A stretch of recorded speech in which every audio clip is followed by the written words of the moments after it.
जय जिनेंद्र। मैं नेहा जैन जैन पाठशाला में आप सबका स्वागत करती हूँ। लोग हम जैनों को अहिंसक मानते हैं। उनके अनुसार जैन ऐसा कोई भी कार्य नहीं करते हैं जिसमें हिंसा होती है, इसलिए जैन सेना में प्रवेश भी नहीं लेते हैं और ना ही खेती करते हैं। लेकिन रियलिटी में ये सही नहीं है। एक जैन श्रावक जो अहिंसा में अटूट विश्वास रखता है, लेकिन यदि कोई व्यक्ति बिना कारण ही उस पर या उसकी पत्नी और बच्चे पर हमला करता है या उसके धन माल को छीनने का प्रयास करता है या फिर किसी जैन की बहन बेटियों के शील पर हमला करता है, लूटने के प्रयास करता है या कोई निर्दयी शत्रु उसके परिवार, नगर, देश या धर्म संघ पर हमला करता है, तो ऐसी स्थिति में एक जैन का क्या कर्तव्य हो जाता है? क्या उसे अहिंसा के नाम पर सिर्फ अन्याय सहना चाहिए या फिर उसका विरोध भी करना चाहिए? इस बात का उत्तर इस वीडियो के एंड तक आप जरूर समझ पाएंगे। जैन धर्म में 15 कर्मादान बताए गए हैं जो श्रावकों को नहीं करना चाहिए। आइए पहले इन्हें समझ लेते हैं। पहला है इंगाल कम्मे। इसमें बड़े बड़े जंगलों को जलाकर लकड़ियों से कोयला बनाकर उन्हें बेचने का व्यवसाय नहीं करना चाहिए। दूसरा है वन कम्मे। इसमें बड़े बड़े जंगलों का ठेका लेकर लकड़ियां कटवाने एवं बेचने का धंधा नहीं करना चाहिए। तीसरा है साड़ी कम्मे। इसमें गाड़ी आदि बनाने और बेचने का व्यवसाय नहीं करना चाहिए। भाड़ी कम्मे यानी कि ऊंट, घोड़ा, बैल, गधा, खच्चर, इन पशुओं पर ज्यादा बोझ लादकर उनसे किराया कमाना, ऐसा कार्य नहीं करना चाहिए। फोड़ी कम्मे। इसमें पत्थर को फोड़ने व खदान आदि खोदने के लिए सुरंग बिछाकर उसमें बारूद से फोड़ना, इस तरह का कार्य नहीं करना चाहिए। छठवां है दंत वाणिज्य, यानी कि हाथी या अन्य जानवरों के दांत, नाखून, केश, चवड़ी, गाय के बाल, उसकी खाल, ऐसे त्रस्त जीवों के अंगों को बेचने का व्यापार नहीं करना चाहिए। लख वाणिज्य यानी कि लाख और पेंसिल आदि का व्यापार नहीं करना चाहिए। रस वाणिज्य यानी कि शराब, शहद और चर्बी, इस तरह की चीजें बेचने और बनाने का व्यवसाय नहीं करना चाहिए। केस वाणिज्य यानी कि जो केस वाली दासियां होती हैं, यानी कि सुंदर स्त्रियां, या अन्य लोगों को दास बनाना या पशु पक्षियों को बेचना, खरीदना, इस तरह का व्यवसाय नहीं करना चाहिए। विष वाणिज्य यानी कि विष, शस्त्र, ऐसी प्राणघातक वस्तुओं को खरीदने और बेचने का व्यापार नहीं करना चाहिए। जंत पीलन कम्मे यानी कि बड़े बड़े यंत्रों से तिल, गन्ना आदि पीलने का व्यवसाय नहीं करना चाहिए।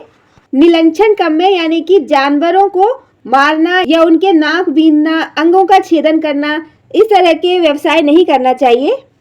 असई जन पोषणिया यानी कि स्त्रियों को रखकर और उनके द्वारा धन कमाने का कार्य नहीं करना चाहिए। दवगी दावणया यानी कि जंगल में आग लगाकर उन्हें जलाने का व्यवसाय नहीं करना चाहिए। और सरधा तलाय शोषणिया यानी कि तालाब, झील, सरोवर आदि को सुखाने का काम नहीं करना चाहिए। इन 15 कर्मदानों के अलावा एक जैन श्रावक कोई भी कार्य कर सकता है, चाहे वह कृषि करना हो या सेना में भर्ती होना हो, लेकिन ऐसा करने से उसके अहिंसा का व्रत तो भंग होगा। लेकिन ऐसा नहीं है। कृषि करना अल्प आरंभ का कार्य है। ऐसे कार्य जिसमें अल्पारंभ या अल्प पाप होता है, वे कई बार महाआरंभ और महापाप की क्रिया को रोकने का कार्य करते हैं। जैन धर्म के अनुसार तीसरे आर्य सुखम दुखम के 2/3 भाग तक मनुष्यों की सभी आवश्यकताएं, चाहे वह भोजन हो, कपड़ा हो अथवा आवास हो, वो सभी आवश्यकताएं कल्प वृक्षों से पूरी होती थी। लेकिन तीसरे आर्य के अंत में जब कल्प वृक्षों का लोप होने लगा, तब उस समय के मनुष्य भूख से पीड़ित होने लगे। तब ऋषभदेव भगवान ने उस समय के मनुष्यों को कृषि की कला सिखाई थी। जरा सोचिए, 3 ज्ञान के धारक भगवान ने जब लोगों को कृषि करना सिखाया, तो उसमें महाआरंभ कैसे हो सकता है? यदि उस समय भगवान हमें कृषि करना नहीं सिखाते, तो हम शाकाहार की जगह मांसाहार पर ही आश्रित होते, जो महाआरंभ और महापाप होता। इसलिए ऐसा कार्य जिसमें अल्प आरंभ है, वह जैन श्रावक आसानी से कर सकते हैं, क्योंकि इस अल्प आरंभ द्वारा हम महाआरंभ से बच सकते हैं। किसी कार्य को करने के पीछे उसका मोटिव क्या है, यह इंपॉर्टेंट होता है। जैन धर्म में कर्मबंध का मुख्य आधार मन को माना गया है।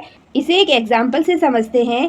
एक जैन राजा है, उसके सामने एक ऐसे व्यक्ति को लाया जाता है जिसने मृत्युदंड की सजा पाने जैसा कोई अपराध किया है। तो राजा मन में दुखी होता है और यह सोचता है कि इस व्यक्ति को मृत्युदंड तो नहीं देना चाहता, पर मेरे ऐसा ना करने पर न्याय व नीति व्यवस्था पर असर पड़ेगा, जो सही नहीं है। इसलिए समाज के हित के लिए राजा उस व्यक्ति को उसके अपराध की सजा मृत्युदंड सुना देता है। फिर जब उस व्यक्ति को फांसी दी जाती है तब जो फांसी देने वाला व्यक्ति होता है वह भी बहुत दुखी होता है और सोचता है कि मैं इसे मारना तो नहीं चाहता, लेकिन ये मेरा कर्तव्य है, मैं राज्य के नियमों से बंधा हुआ हूँ। इसलिए वह भी मन से दुखी होता हुआ उस व्यक्ति को फांसी पर चढ़ा देता है। वहीं कुछ प्रजाजन भी हैं जो फांसी की सजा हुए व्यक्ति के बारे में जानकर खुश होते हैं और वो कहते हैं कि अच्छा हुआ, इसे यही सजा मिलनी चाहिए थी, हमें बहुत खुशी हुई। पर कुछ व्यक्तियों को उस व्यक्ति के लिए बहुत ही दुख होता है और वे सोचते हैं कि काश उसने ऐसा अपराध नहीं किया होता तो उस व्यक्ति को आज फांसी नहीं मिलती। इस पूरे एग्जाम्पल में राजा, फांसी देने वाला व्यक्ति और वे प्रजाजन जिन्हें फांसी पर चढ़ाए हुए व्यक्ति के लिए दुख हो रहा है, वे सभी अल्प पापी होंगे, क्योंकि इन सब के मन में उस व्यक्ति के प्रति दुख है और वे उस व्यक्ति को मारना नहीं चाहते थे। जबकि वे प्रजाजन जो उस व्यक्ति को फांसी पर चढ़ाए जाने से बहुत ही खुश होते हैं, वे महापापी कहलाएंगे, क्योंकि वे अपराध से घृणा नहीं कर रहे हैं बल्कि उस व्यक्ति से घृणा कर रहे हैं और यह जानकर खुश हो रहे हैं कि वह व्यक्ति मर गया है। मुझे लगता है इस कहानी से आप समझ गए होंगे कि किसी क्रिया में पाप नहीं होता, बल्कि उस क्रिया के पीछे क्या भावना होती है, पाप उसमें होता है। पाप हमेशा मन से शुरू होता है। जैन धर्म के जो प्रवर्तक थे वो एक क्षत्रिय थे और यह धर्म इतना व्यापक है कि प्रत्येक वर्ग का व्यक्ति इस धर्म का पालन कर सकता है। इस धर्म को राज्य करने वाला शासक भी पाल सकता है, जिसे कई सारे हिंसक कार्यों से रिलेटेड निर्णय भी लेने होते हैं। तो स्पष्ट है कि एक जैन कृषि भी कर सकते हैं और युद्ध भी कर सकते हैं। एक जैन श्रावक जो अहिंसा में अटूट श्रद्धा रखता है, वह अपने पारिवारिक, सामाजिक और राष्ट्र के दायित्वों को निभाने के लिए अपने अहिंसा के व्रत में आंशिक छूट रखता है, क्योंकि परिवार, समाज और राष्ट्र के कर्तव्यों के पालन के लिए जब हम कोई हिंसाजनक कार्य करते हैं तो उसका मेन उद्देश्य अहिंसा को बल देना और न्याय को स्थापित करना ही होता है। लेकिन दंड देते समय हमारी भावना में राग और द्वेष नहीं होना चाहिए, बल्कि कर्तव्य की भावना होनी चाहिए। किसी भी अपराधी के लिए हमें हित बुद्धि रखना चाहिए और उसे न्याय के मार्ग पर लाने के लिए ही दंड देना उचित है, यह सोचकर दंड दिया जाना चाहिए।